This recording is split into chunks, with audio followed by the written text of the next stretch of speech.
Welcome to another edition of Beyond the Cab podcast, where heavy machinery meets real stories. I'm your host, Josh Williams, along with my co-host, Sean Eveden. How are we doing? Good, Sean.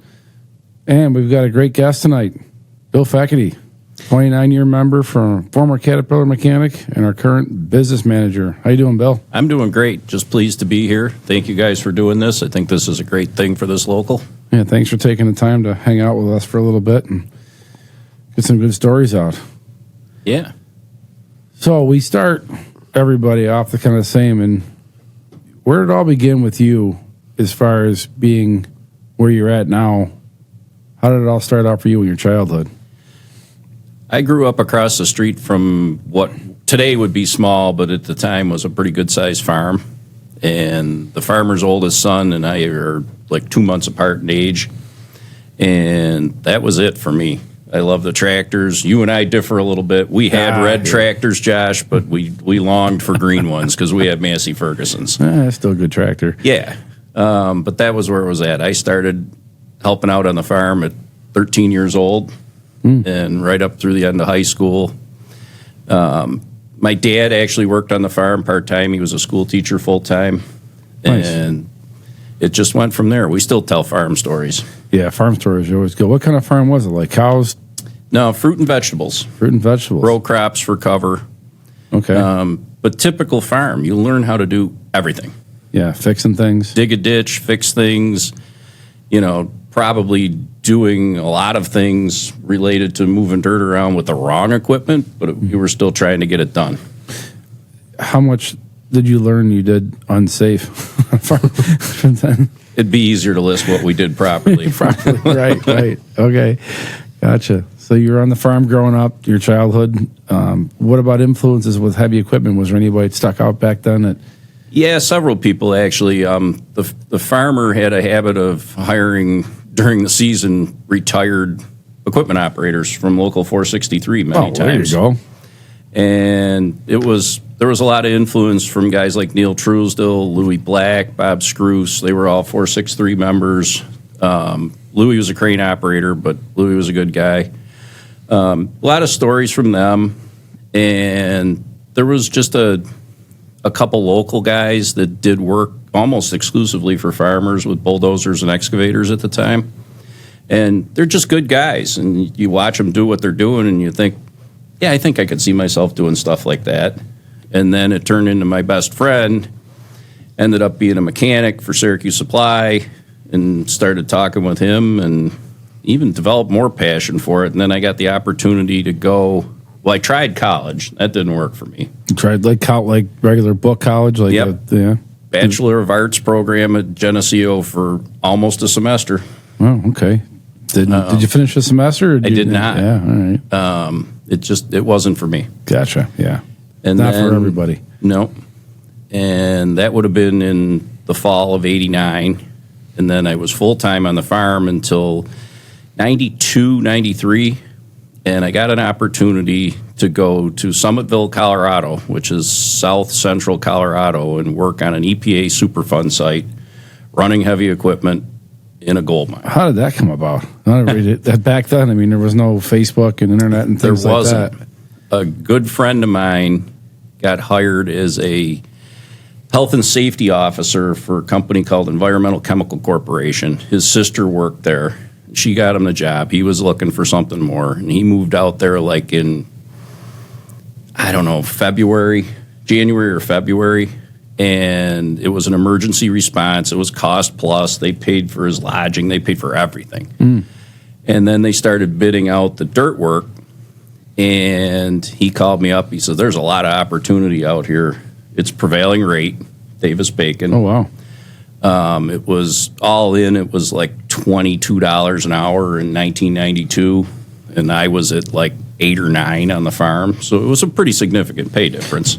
Quick question right there, just while you touched on it. With Davis-Bacon, what is Davis-Bacon prevailing rate compared to a different rate? So Davis-Bacon is the federal prevailing rate. So yes, as I would find out much later in my career, Josh, the difference between Davis-Bacon and state prevailing rate is the manner in which they set the rate. The federal government uses surveys, not nearly often enough, but they do. The state New York State particularly uses the various trades collective bargaining agreements to set the rate. There's a little bit of a difference in application, but it's essentially the same rate.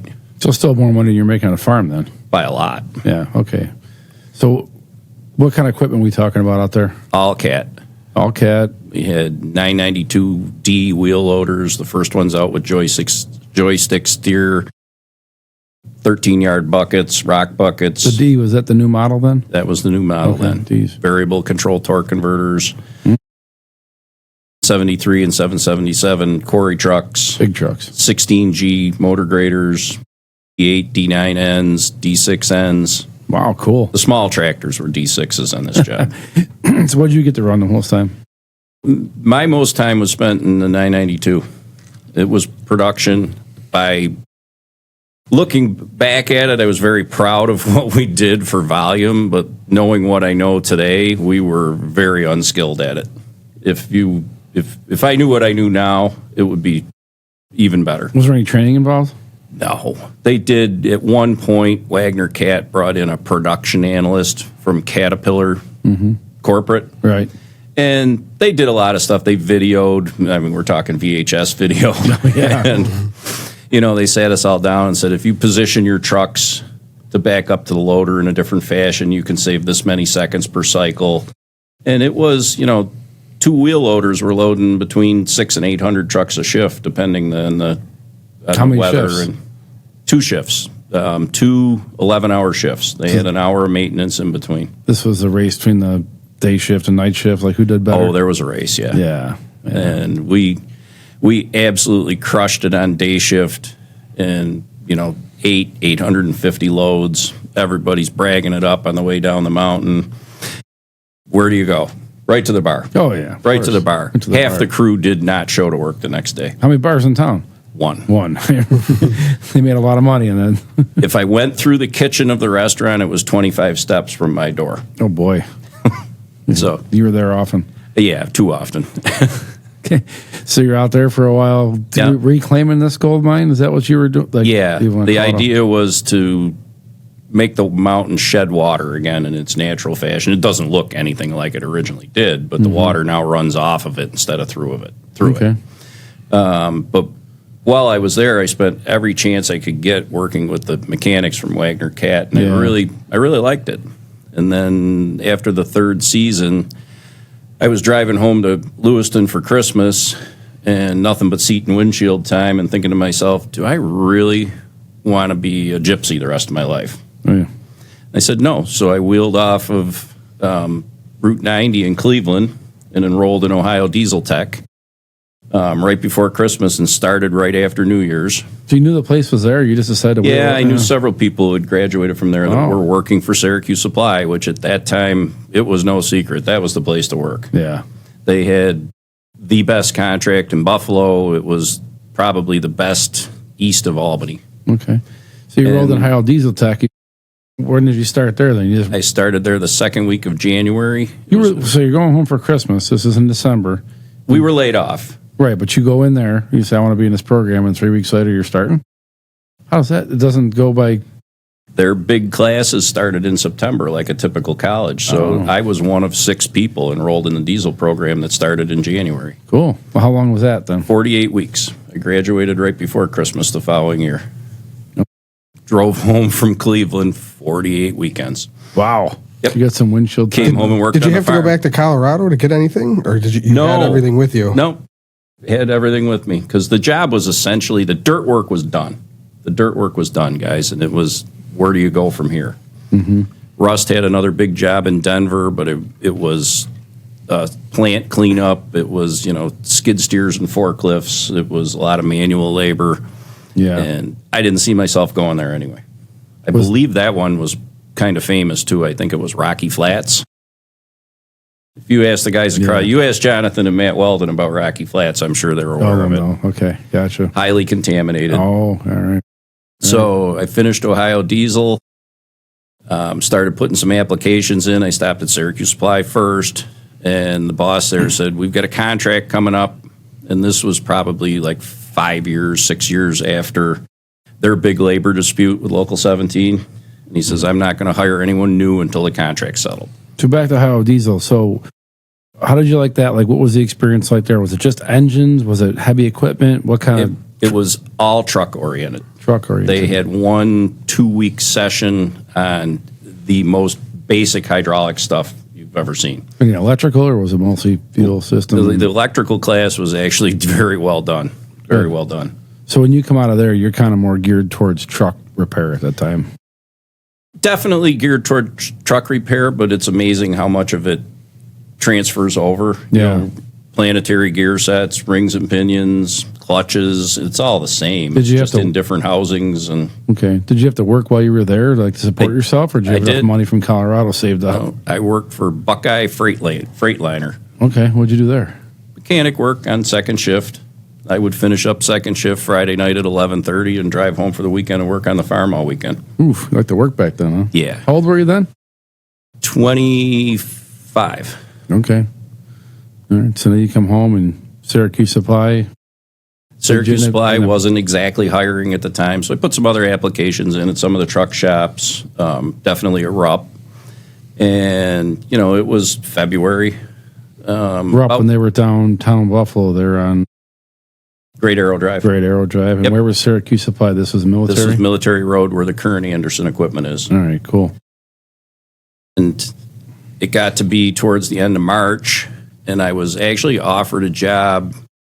There used to be a company called Ag Chem Equipment.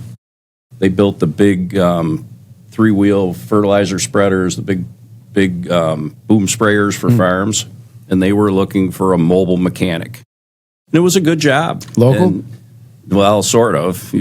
Based local. It was field work, and the service area was from Ohio to Prince Edward Island up off the Gulf of St. Lawrence. Wow. Yeah, that's Yeah, quite a ways. there was Yeah. quite a little bit of driving. But before I accepted that, I wanted to visit back with Syracuse Supply, so I went back to see Dennis Buckley, the boss at the time. And he took me right in his office, and it never dawned on me when I got there, but my pants were split from my back pocket right to the back of my knee. Oh, boy. You didn't feel that air conditioning going Yeah, I on? did, but I was there like the first week of April, and he said, he says, I kind of forgot about it. He said, but definitely don't take that job if you want to work here. So we talked a little more, and this was on a Thursday. Friday, I went for my physical, and Monday, I started on afternoon shift in the truck shop. Oh, wow. And that's where I got my first experience with the union. I was hired in a new position in the contract. It was truck service only. So I was at a lower rate than general service, and I was only allowed to work on trucks. So trucks, when you say Syracuse Supply, Caterpillar doesn't have a truck. At this time, it would have been road They trucks had with Cat a engines. lot of on-highway trucks with Caterpillar engines. So it's just the engine component you're working on. No transmissions and stuff like that? or- We would do that work if a customer requested, but that was not what the business was centered They around. brought it there to get their Caterpillar engine. Yeah, and if they liked the service, they might have us do a clutch. Very, very little with suspension. If you did a tie rod end here and there, that was probably a lot of suspension work. Okay. But I was not allowed to touch a piece of equipment. I didn't move them in the yard, which was bargaining unit work, but not for me. If a trailer came in, after hours that needed to be unloaded, one of the other guys that were general service techs had to unload it. So you remember Local 17C, but the classification you're working for in Milton Cat did not allow for that. And my union steward at the time, Joe Joyce, was adamant that this is how it's going to be. We want to change your classification. You can't be working it for this pay rate doing the work of another class. So how many, is he on second shift as well in the truck No, shop? Joe was on days, but you had that interaction at 3 o'clock, So the day shift guys, Stuart was there. How many guys were in the night shift truck There was shop? 3 of us on nights. There was probably 26 techs during the day. Oh, wow. That's a lot of 26? Yeah, it was, by today's standards, that was a big shop. Yeah, that is a big shop. But at my 90-day review, the boss pulled me in and said, this doesn't work for me. And I'm thinking, well, what did I do, right? Yeah, And something he wrong says, here, right? you have the most equipment experience of anybody on my second shift, and you can't even put a key in the ignition. He says, so instead of going from advanced trainee to class 5 trucks only, I went from advanced trainee to class 4 general service. I started at $11 an hour. At 90 days, I got a $4 an hour raise. That's all right. Yeah. Yeah. Yeah. Don't turn But that that down. was, So looking back on it, that's how it works. You know, you play by the rules. When the rules don't favor your employer, they have to move you to the set of rules that works for what they want. So is this now that classification was no longer general service was no longer trucks only? This was everything. There were in the contract there was trucks only, and they just referred to everyone else as general service. It didn't say that, but that's how they called Could a it. general service guy work on trucks? Yes, But a truck guy couldn't work on general Correct. service. So it was more a dollar thing that they were. it was. They were looking to save money in the truck shop. What was what was the new or the popular Cat engine at the time? In trucks, 3406s. That's all there was. Great engine. In the equipment at the time, there was a lot of 3306s, which, in my opinion, was the best engine they ever quit building. Gotcha. They So were that bulletproof. in the truck shop, did you do in frames, overhauls, all that stuff? In-frame overhauls before failure, out-of-frame overhauls after failure. One thing the 3406s were noted for was the cylinder liners would erode if the coolant wasn't properly maintained, and they would start leaking compression into the cooling system, or coolant into the oil pan was more common. So it required a new liner? Yeah. And that, yeah. A lot of repairs for that. Okay. So you get into that stuff. So when you slid over into general service and you got in and worked with the rest of the 24 guys, you got in with the shop steward. I mean, that's got to be a melting pot and good mix of people, 24 different guys in there. Whether they knew it or not at the time, I think the service manager did, but Syracuse Supply had it. They had multiple people in every 5-year increment of seniority you could pick out of the book. Wow. 0 to 5, 5 to 10, 10 to 15, right up to 25 years. So there was a natural progression for people. And no one ever left there. If you left there, you retired. And it was fantastic. And then in 2003, they sold out to Southworth Milton and immediately talked about moving to Batavia.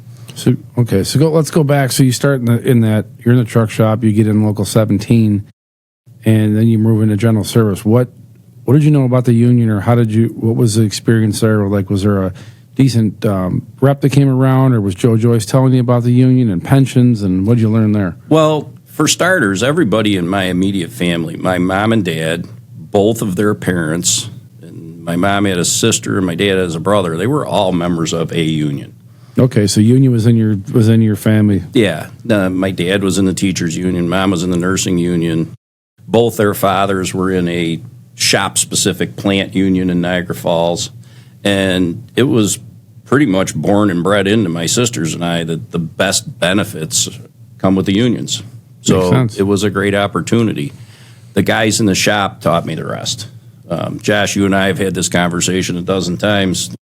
Time was a chance to learn. Did the whole shop stop for lunch? Everybody. Wow. If you didn't take lunch, you were an outcast. Yes, you stopped everybody. You told me a story about guys that used to unfold his napkin and put his sandwich and eat like a gentleman. That was later on when the young kids in the office were picking on one of the older guys, actually a 158 member, and said, "You got to watch Daryl. He unfolds a napkin, he lays his sandwich out, he gets the salt and pepper out." I said, "You folks have it all wrong. He's doing it right. He's eating lunch like a gentleman. Work like a gentleman, eat like a gentleman every day." That's great. And we did. But there was one thing I will tell you, and this is kind of a funny story. We didn't eat together. Oh, no? Back then, you could still smoke. Yeah. And those that smoked would go up in the lunchroom, and those of us who couldn't stand to be around it would eat at a picnic table out in the shop. Okay, that works.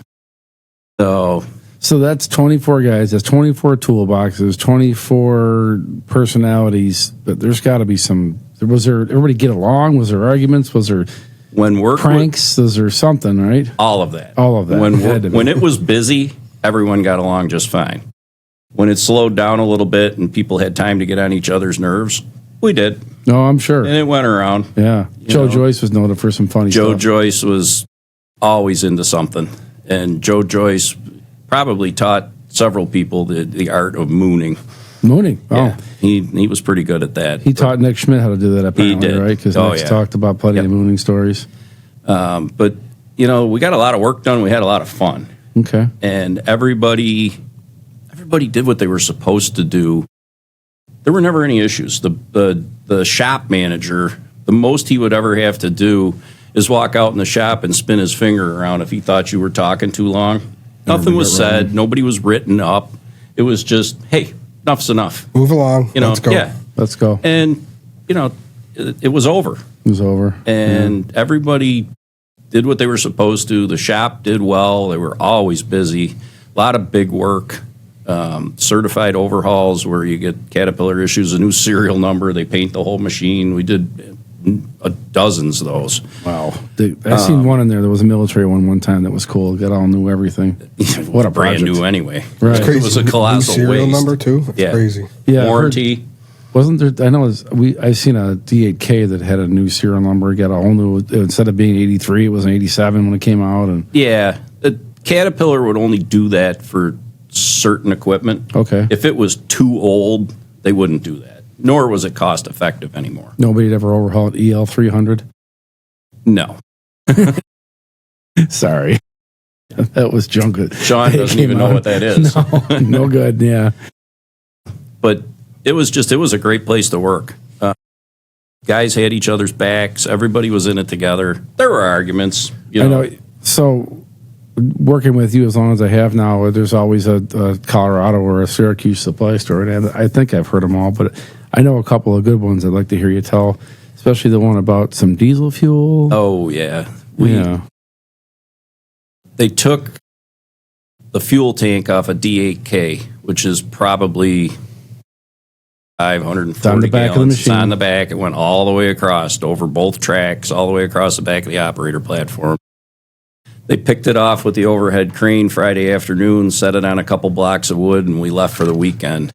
When they set it down on the blocks of wood, they kicked the petcock for the drain, just a little teeny little bit. And Just when we must came have in had Monday fuel in it. morning, it was empty. And there was an eighth or 3/16 of an inch of fuel on the whole shop floor. It had gone under the doors into the offices. It was in the library. It was. What was amazing was how level the floor was in that shop, because No floor drains? There were at one end there was, Okay. and it got in there, and a bunch ended up in the oil collection system. And Well, it's supposed to. it was. So this thing's you in know, the showroom, like out front, with like. It didn't make it that far. Didn't make it that far, but it was in the office. Yeah. Who was the first person to get to Milton or to Syracuse Supply that morning?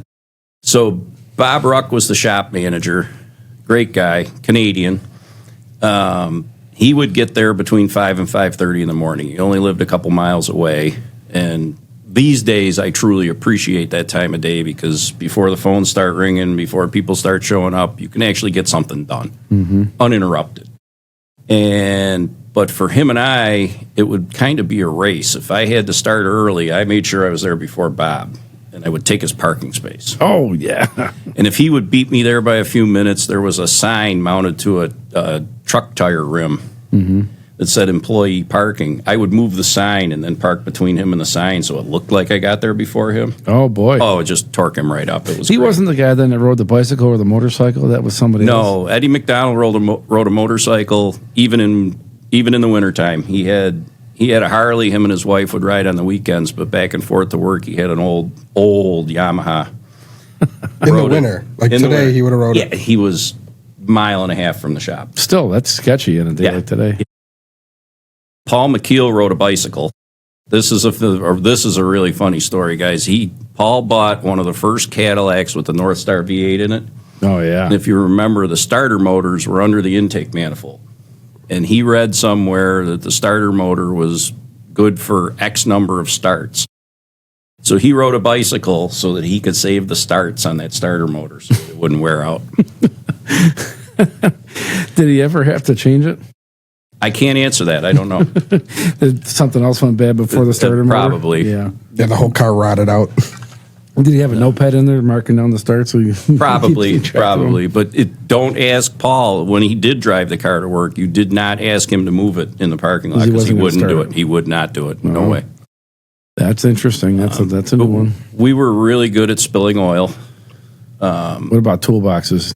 There's too many toolboxes got tipped over. Ooh. And it sounds simple enough, but if you've never seen a big toolbox that went over, getting it righted and the drawers out of it is a bit of a process. You've got to get one out to access the next one, and then the next one. You've got to dump it on the floor, one drawer at a time. It's a nightmare. But Syracuse Supply didn't enjoy paying to watch mechanics fix a toolbox. Well, they might not have known about most of them. Did yours ever get tipped over? No. Not in the shop it didn't. Just by pure luck? Yep. And it's not, I don't want to pick on anybody, but when I go to the shops now, it's all brand new Mac, brand new Snap-on. Mm-hmm. We all had junk. Did you have a Snap-on and Mac that came around? Snap-on and Mac both came around, but I had a Craftsman toolbox. I still have it. Okay. Yeah. A lot of the older guys had Vulcan. Remember Vulcan? That's not, Vulcan before the Harbor Freight Vulcan, right? So it was an old Vulcan, yeah. Vulcan. It was quality stuff. It was USA good stuff. It was great stuff. Yeah. Vulcan ratchets. Vulcan was wrenches, ultimately bought out by J.H. Williams, okay, who was ultimately bought out by Snap-on. There you go. So, all right. So, but we were good at spilling oil and tipping over toolboxes, but we were good at a lot of things, just big work. The Buffalo shop for Syracuse Supply did almost all the certified overhauls. They had a really good welder. He was a typical welder. He was a little fussy at times, but he was great. He could weld, he could fabricate line bore, and it was perfect when he was done. And that was good work. So you started off at what classification then when you went into this? I went from advanced trainee truck to class 4 out of 5 general service. So then did you work your way up to class 1 over time? At that time, there was no class 1. It went, the top scale was class A. There was class A, B, then 3, 4, and 5. Don't ask me. I didn't write it. Right. Didn't write that. Makes complete sense. Yeah. Right. Yeah. And then, so how many years were you there in that shop then? So I worked in the shop from 97 till 99. And then I went on the road in a lube truck. But at the time, the contract read that if you did 6 months of work in the field, more than 50% of your time in the field, you had to go to Class A. It wasn't just another classification step. You went right to A.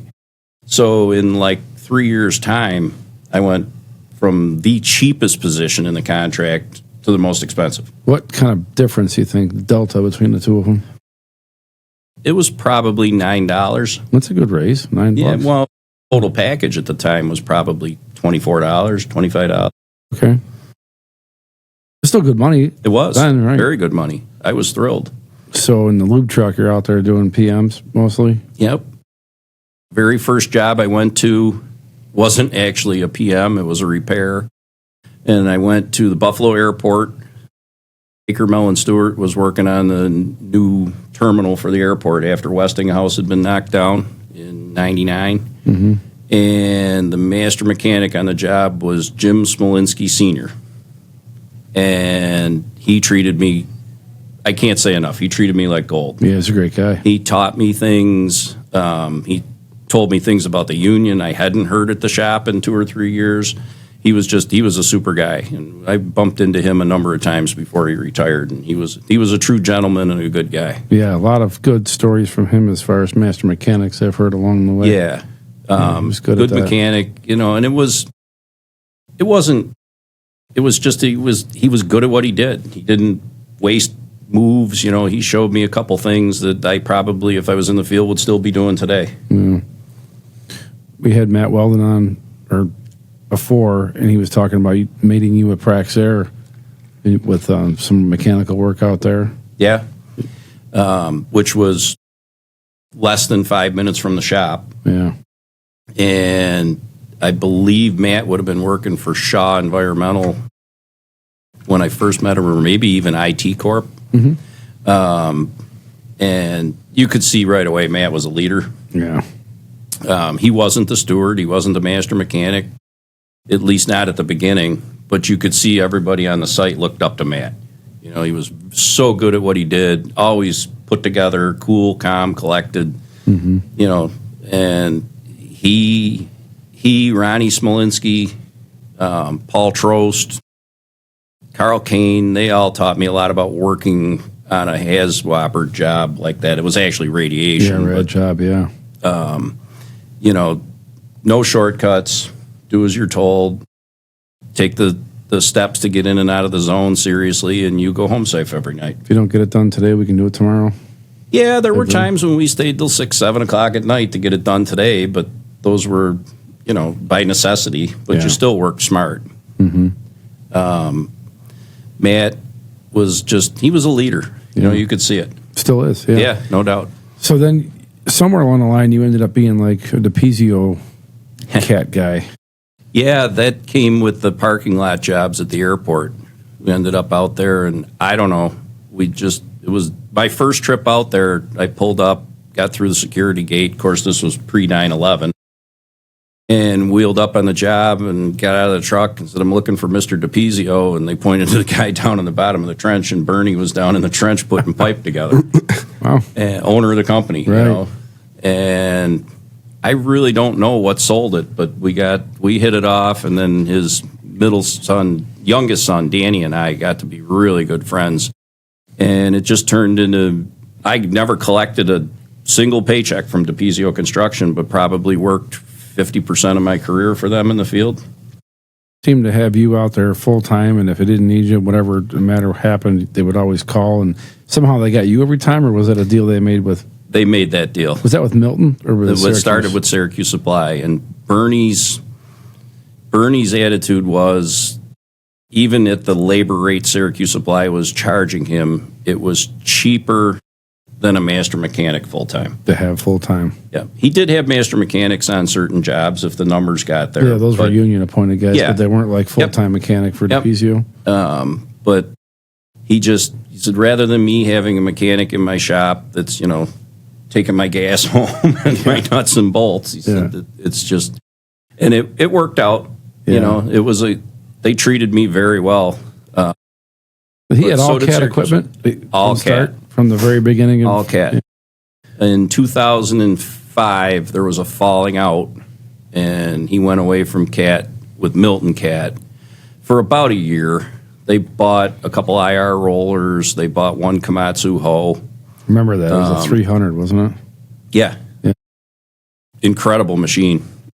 Who deserves credit for that machine. I will give them all of that. So in 2005, wasn't that somewhere where they did the transit road job on that up by the Thruway? 2006 started Transit Road. Because I remember right, didn't they get a whole fleet of new CAT equipment? They did. D-model stuff? When Caterpillar actually stepped in and helped smooth things out between DePizio and Milton CAT, which I think at the time was probably still Southworth Milton. This had to be a money thing, right? Yeah. The falling out is two different versions of the same story. The makeup ended up with DePizio's buying like 23 pieces of CAT equipment for Transit and Harlem Road. Everything was brand new that year. It was an awesome 5 950Hs, a D6T. I'm sorry, the motor grader was used. I don't know, a 330, two 325s, a 320, a D3. There was a big chunk of equipment. Did they have a 345? At one point, they had 3 of them. 3 of them. D models.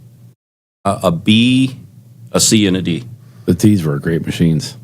The B was too. It got a bad rap at DePizio though, because the first one they bought had a wedge lock coupler on it. Mm-hmm. Couldn't keep it together. Okay, coming apart. And at that time, CAT Work Tools was not truly part of Caterpillar, and there was a war between CAT and CAT Work Tools. Who was responsible for it? Oh boy!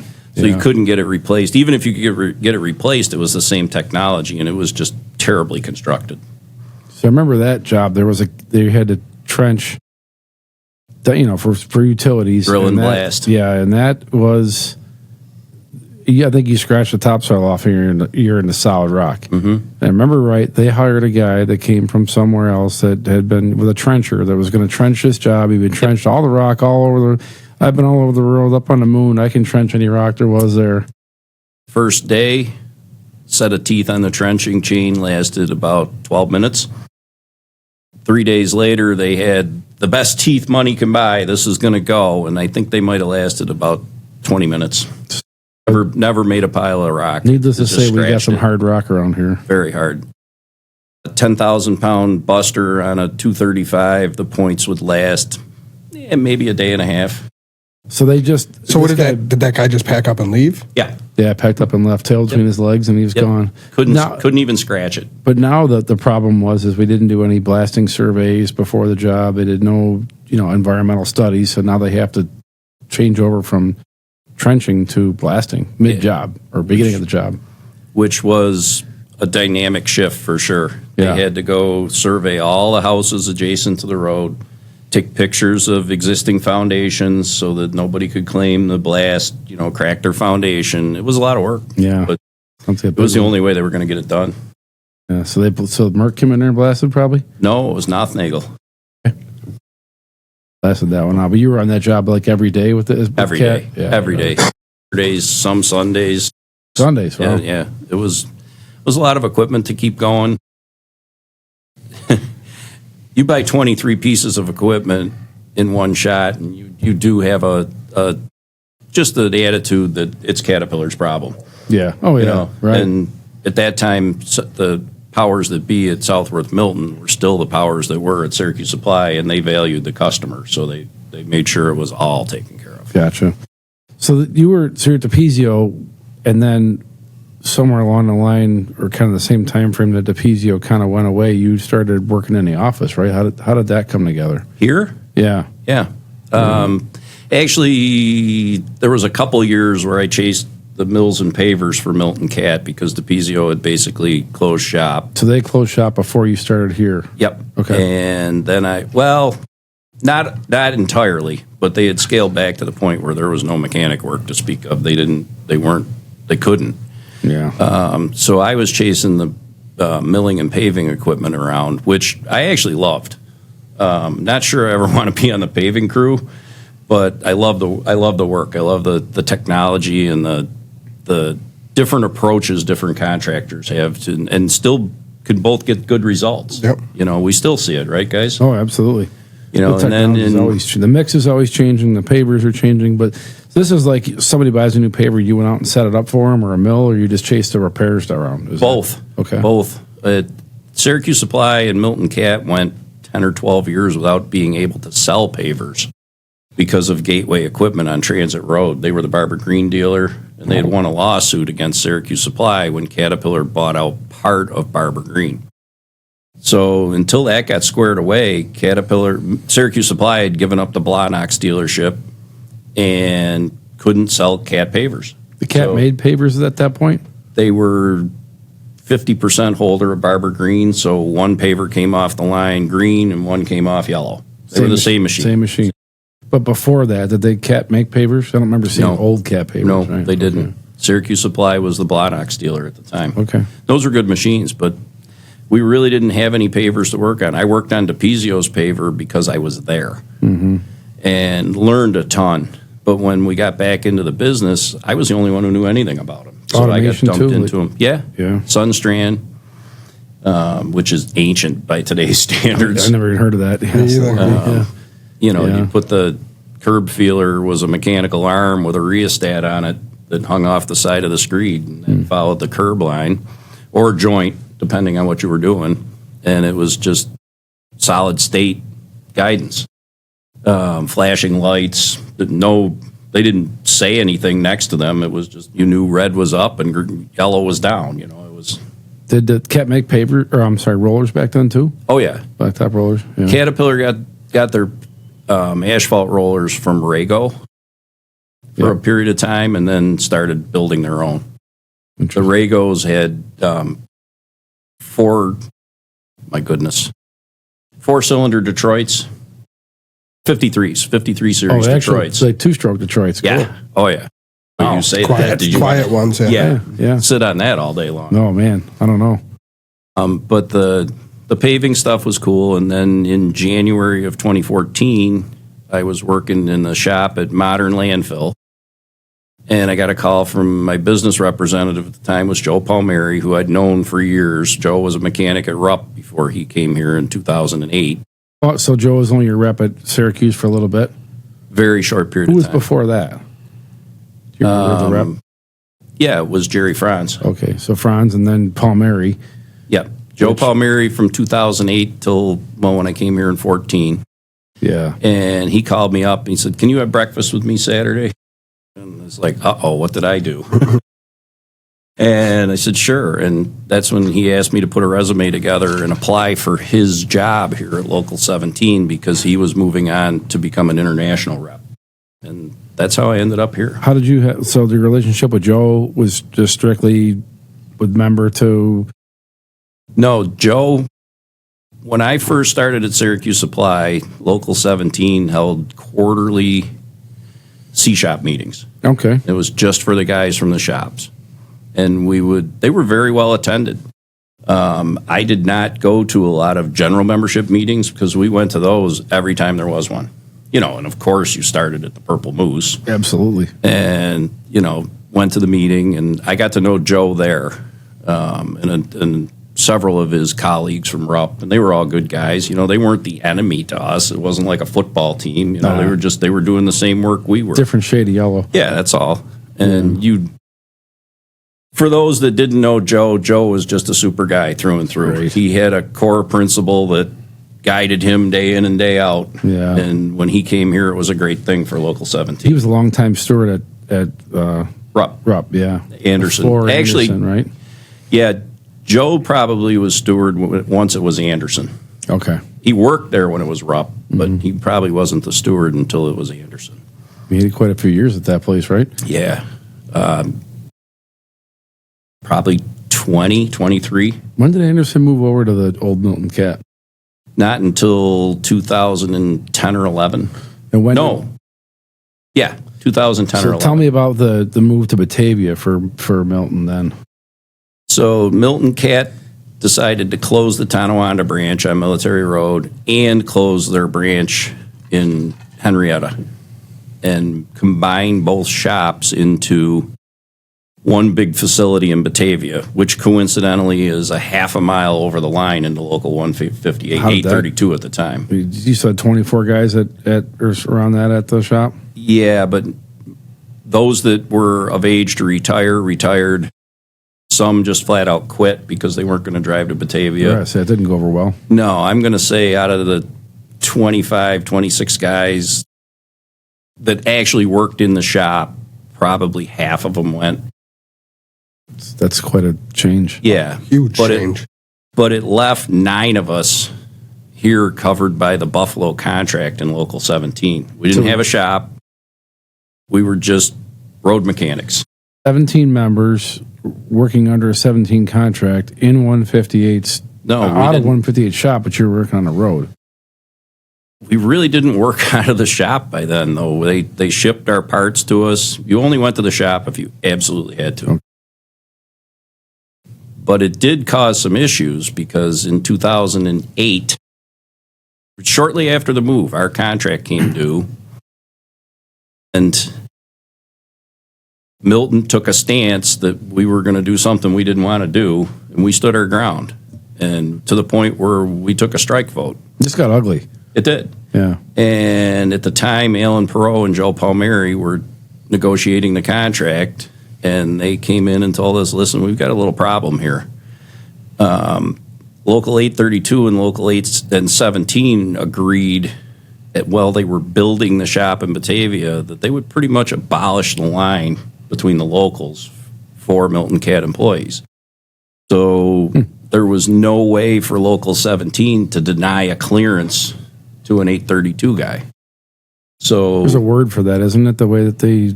Yeah, it was a tripartite agreement. Tripartite, that's right. And it didn't give us many good options. We didn't have a shop to picket. We could be replaced without them hiring another person. They just had to send them over here. So you had 158 guys making the rate that they were making in Henrietta. You guys making the rate in Buffalo for the same classification? Our rates were higher. So how did they blend that? They Or didn't. they? They didn't. The guys that went from Buffalo to Batavia took a pay cut. Oh, you guys worked under that rate now. Well, the guys in the shop did. We stayed, the 9 of us on the road stayed under the Buffalo rates. Okay. And that's what we were fighting to do, was to keep that differential by and large. And we ended up working without a contract for 2 years. Is that where the hat came from? Yes. There's no contract hats around the office, Sean. I went to a training class in Milford, Massachusetts, and I fully intended to wear the hat, which I did, but I honestly made a mistake. I walked into class Monday morning with a John Deere T-shirt on. And like 5 minutes after 8, I was in the vice president of services office, and he's going up one side of me and down the other. I said, listen, I apologize for the shirt. I said, it's not even a construction shirt. I bought a lawnmower. They gave me a T-shirt, right? I said, I'll go out to the truck and change that right now, but the hat stays. And he's like, there's a lot of people around here who are going to ask questions about that hat. I said, yeah, that's the whole idea. That's the idea.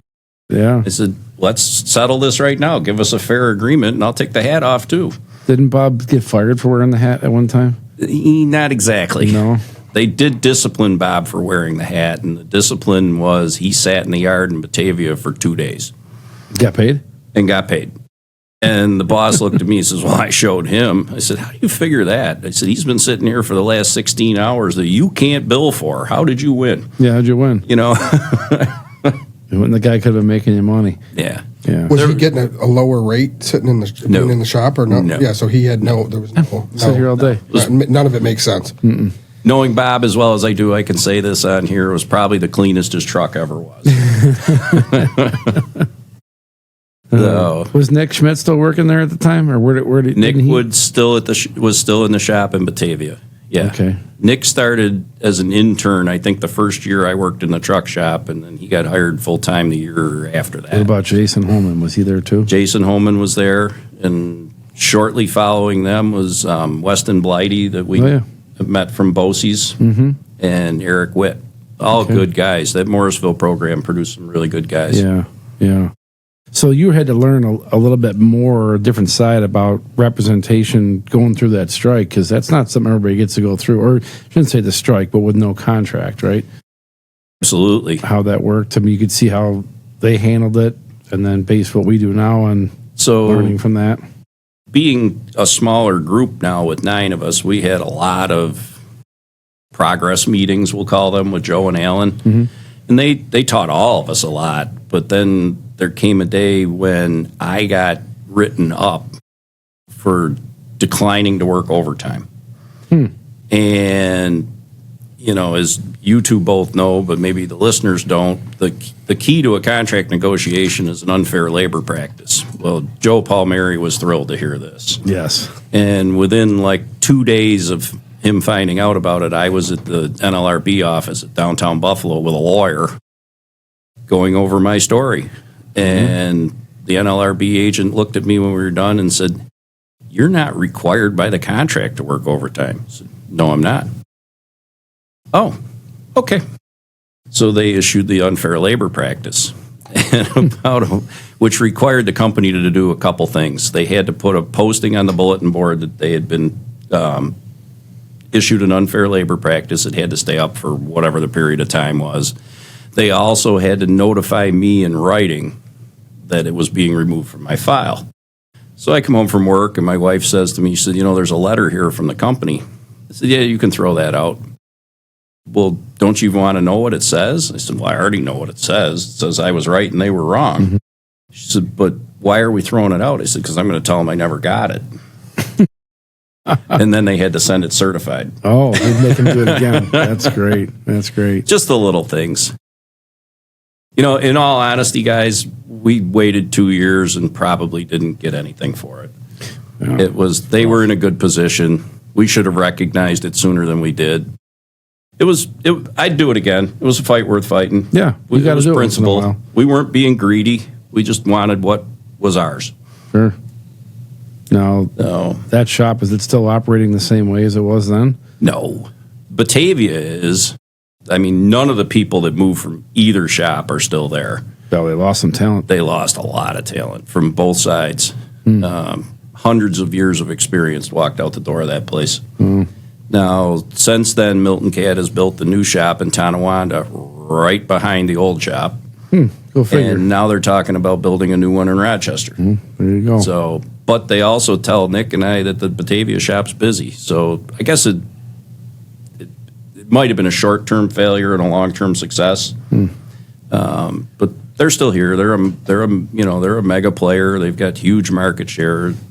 They sell billions of dollars worth of equipment every year. So, Best equipment going, right? yeah, no doubt about it. So you have breakfast with Joe. He offers you this job. You just jump at it right away, or a thought process? Or you going from wrenching, or at that time you're still in a lube truck, to So office guy? I came in for the interview. It was Joe, Alan Perot, and Norm Noon. They went through their questions. I fully admit I misjudged the traffic getting here at 5 o'clock at night. I was 10 minutes late, which is not like me. Felt terrible about that. Norm told me they had some other candidates to interview and that I'd hear back from them. And then they called me back for a second interview. And it was at that meeting where they made the offer. And I got to give Norm credit. He was pretty persuasive. He says, take this offer home, show it to your wife, and then call me in the morning and tell me you're taking the job. Which is essentially what I did. I did take one day, and I did talk to my wife, obviously. This affected my family, but I also called up a local 463 operator / executive board member. You guys know Travis Dietz at the training school. Well, his dad was a coffee shop cohort of mine from the farm days. And I went and saw, we now know him as Fred, but on the farm we all knew him as Jim. I really don't know where that comes from. His real name's Fred, but everybody called him Jim. And I took him to lunch and explained what was going on, and he said, what are you waiting for? Right. He said, you can always go back doing what you were doing. He says, but an offer like this might be the only one you ever get. Yeah, that's what I got told too. It'll be 12. It'll be 12 years in March. So you came in as a business rep for the C shop then? Yeah, which lasted about 3 months.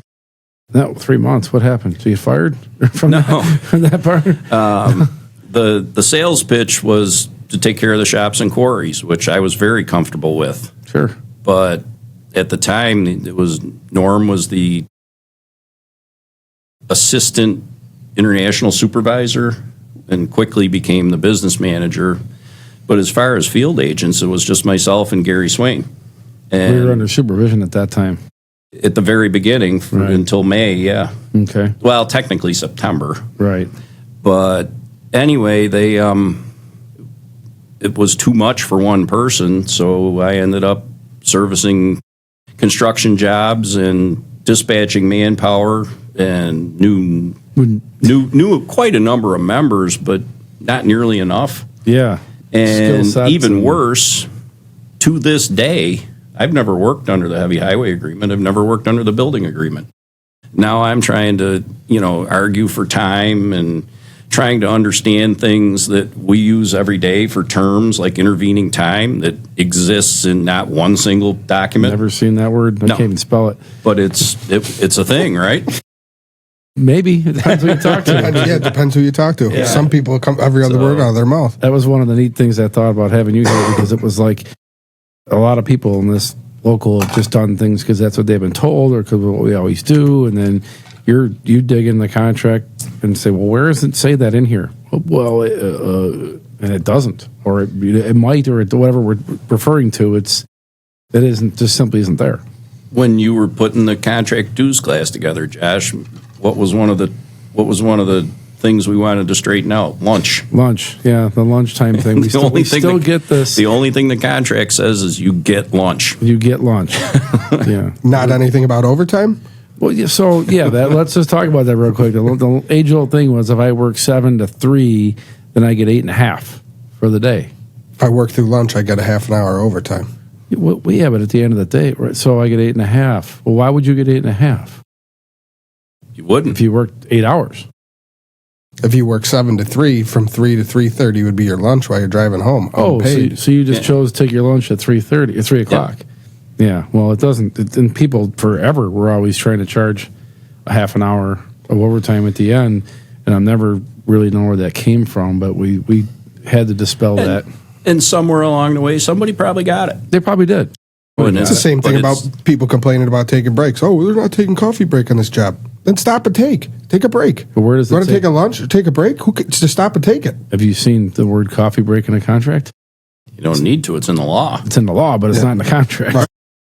Right. It is in the law. Yeah, take the break. Take the break. At the end of the day, the contract says what it says. It's certainly open to interpretation on some fronts, but you can't inject things that aren't there at all. Correct. Then try and enforce them anyway. Right. Yeah. No. Right. So you moved from your business agent. This is in 2014. I was a business agent until through 2023 technically, but in 2016 when Norm retired, on the way out he appointed Gary business manager and me president.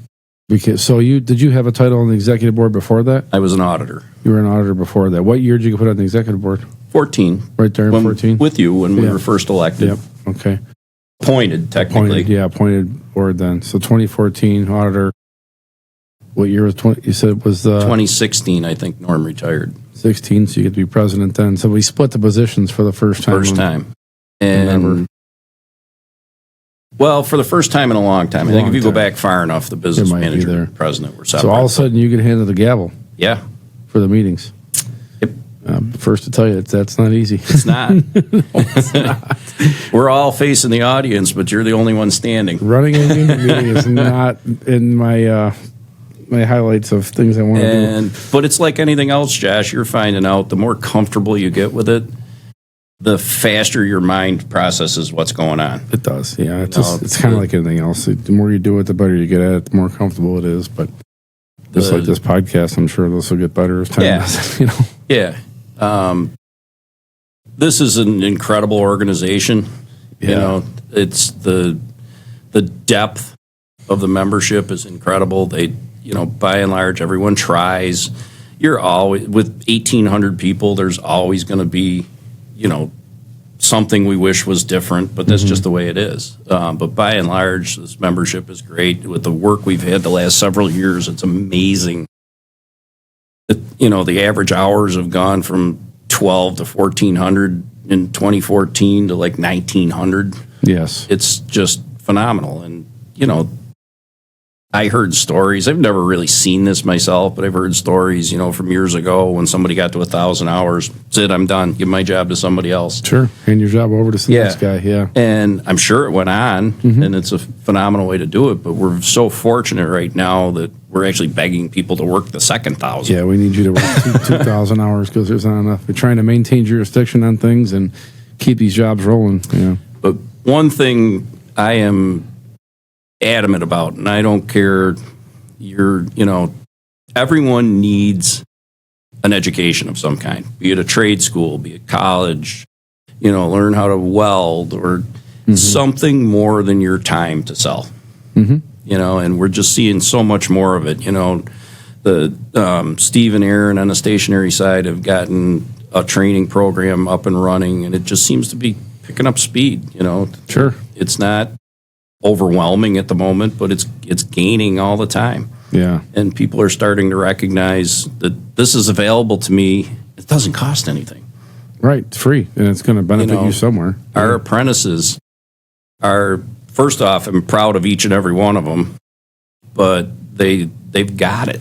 They have this grand opportunity to come away with so much more than someone who just walked in off the street. How we see it every time we talk to somebody. More tools in your toolbox. That's it. Just a little bit of training goes a long way. It does. And a lot of training goes even further. Sure does. And it doesn't matter what you're doing. What you and I are doing every day, and you and I are doing every day. You learn something different every day. It never stops. It never stops. The things that pop up that you didn't think were going to happen.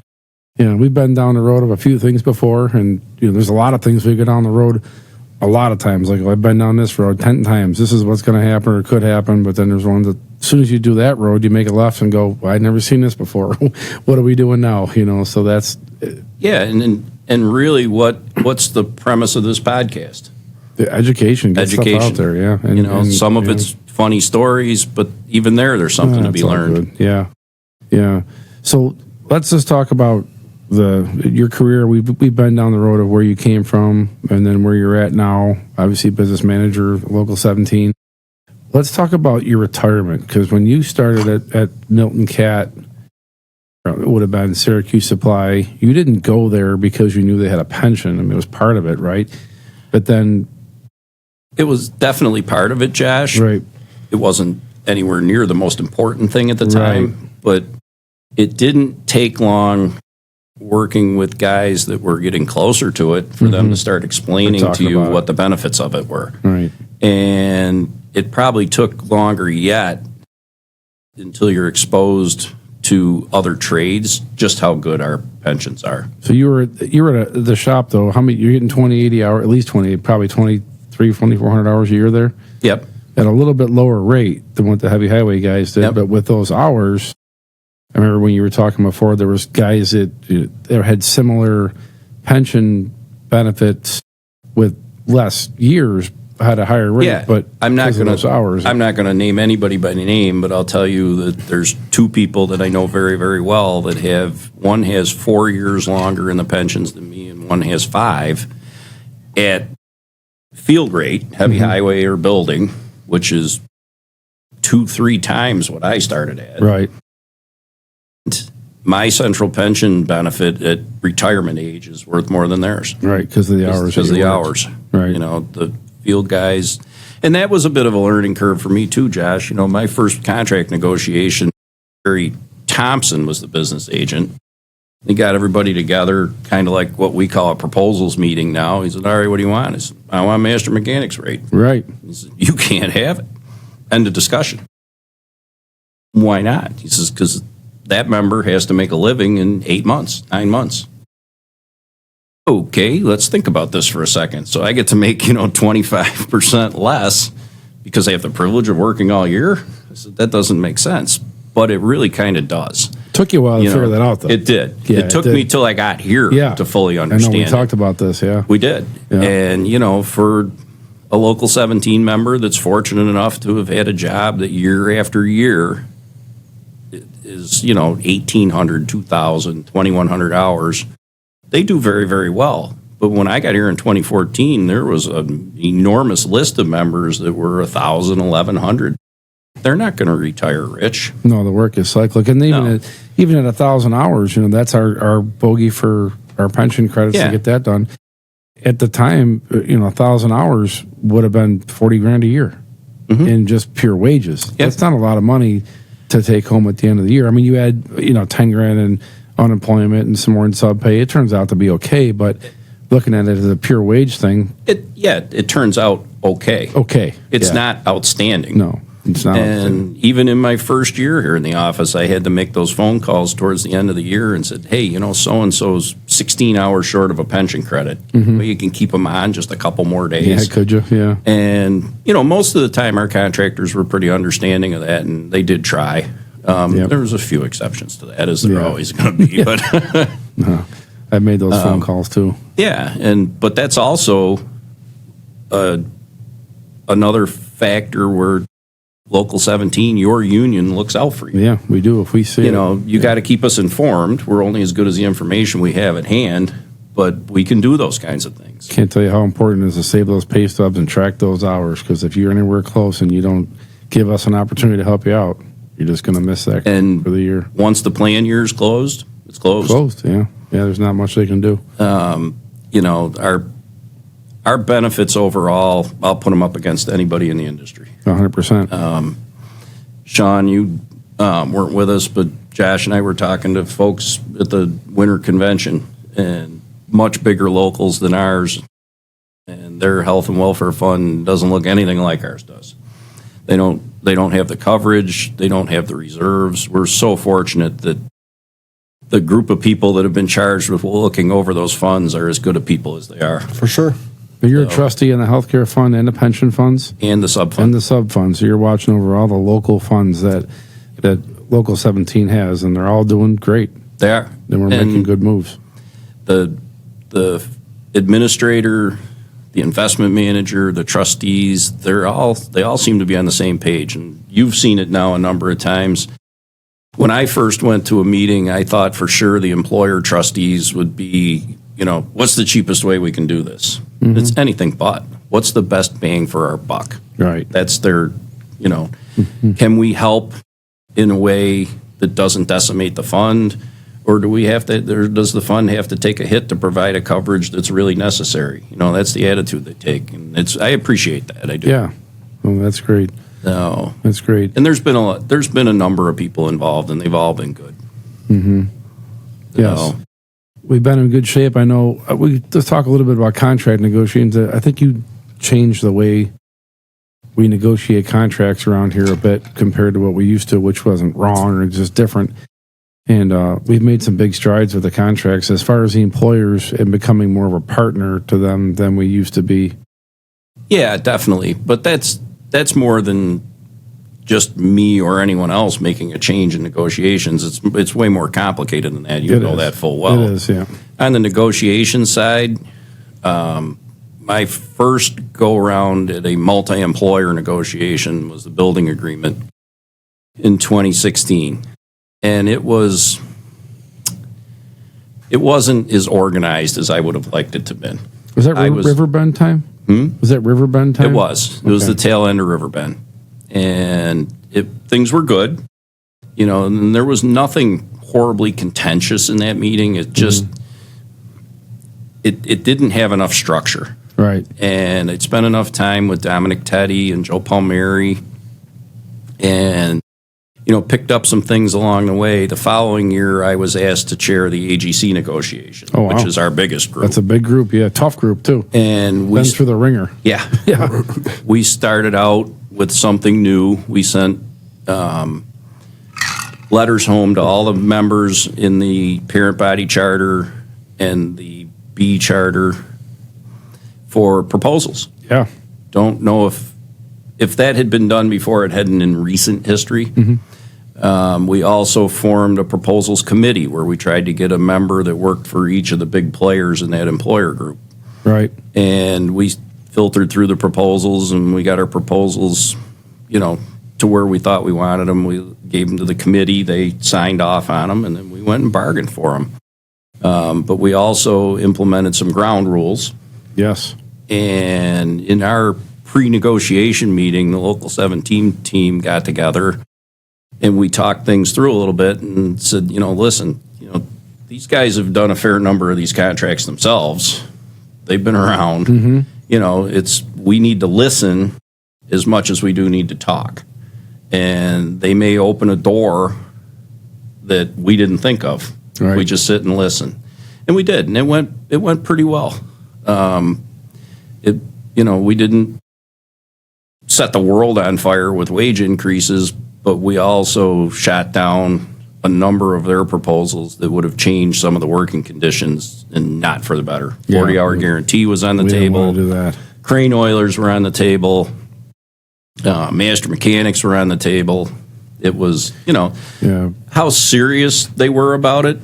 The crane oilers, they were pretty serious about. And it took a lot of, no, we can't entertain that. Thank you very much, So, but it went well. It was organized, and some other things we've done is when we're done now, we create a memorandum of agreement. We both parties review it. When it's accurate, we sign off on it, and that is what's presented for ratification to the membership. Yeah, which is hugely important to me. I mean, that's the last thing I want to do is present something that was incorrect. There's no coming back from that. So fast forward from that negotiation to the one we just completed last year in 2025 with the AGC and the COUC and the independents, and the crane oilers were not on the chopping block at this time. No, they weren't. Yeah. But you got to go back even one more year, Josh. One of the things that helped build this partnership we're speaking about is we went to that employer group and said, listen, we need to change Local 17's due structure. Right. And we were able to put almost $10 an hour on overtime back in the members' pocket. We put a little bit more in the training fund. We put a little bit more in the sub fund. And we created yet another fund for workforce development that's still fledgling and getting off the ground. Yes. And we did all of this without costing the contractor any more money. Yes. Well, it's a win. It costs. And it actually, if anything, they saved a little bit because now there's less payroll tax. There is, yeah. It's better for the contractor, better for the members. And really, it didn't cost Local 17 any, but we did not take in as much in revenue because of it. No. If you remember, coincidentally, we looked to raise the working assessment by 0.25%, which was the first time since like 1990. Right.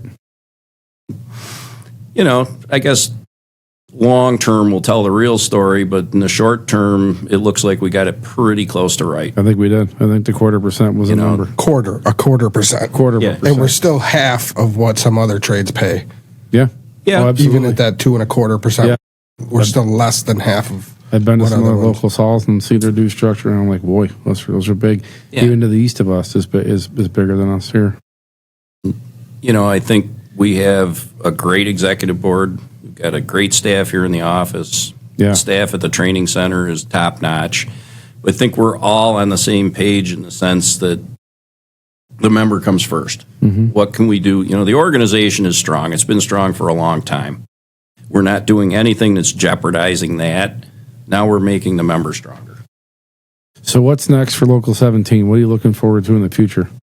Organizing. Obviously, you're going to stick around for another 10 or 15 years. Yeah, okay. We're not touching that one. That's the third rail there, buddy. All right. No, we need to continue to grow in a sustainable manner. We've been doing the temporary memberships now for, believe it or not, 9 years. Has it been 9 years 2017. since Arkwright? Yep. Wow. The year after I got in the apprenticeship. 9 years. Thank you, Sean. You're better for it. I know. Yeah. You are, yeah. But we've been, for the number of temporary memberships that have been issued, I'll bet you we haven't converted 30% of them to full membership. Yeah. Just some work out, some don't. And, there's as many that walk away from it as there's been very few, quite honestly, that we've said, no, this isn't working. Yeah. There's other factors that come into play. Sure.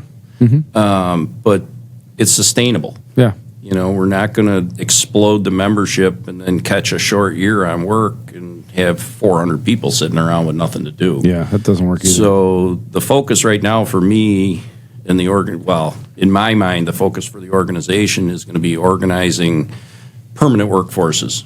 The new Bills Stadium. Somebody's got to take care of all the high-tech equipment in there. We're going to we are working on that one. We're going to continue to work hard on it. These data centers that we're working to construct, they're going to have maintenance. It's employees. huge right now. If everything goes, we're going to have 3 new ones. We'll definitely have one, but we'll have at least 2 more.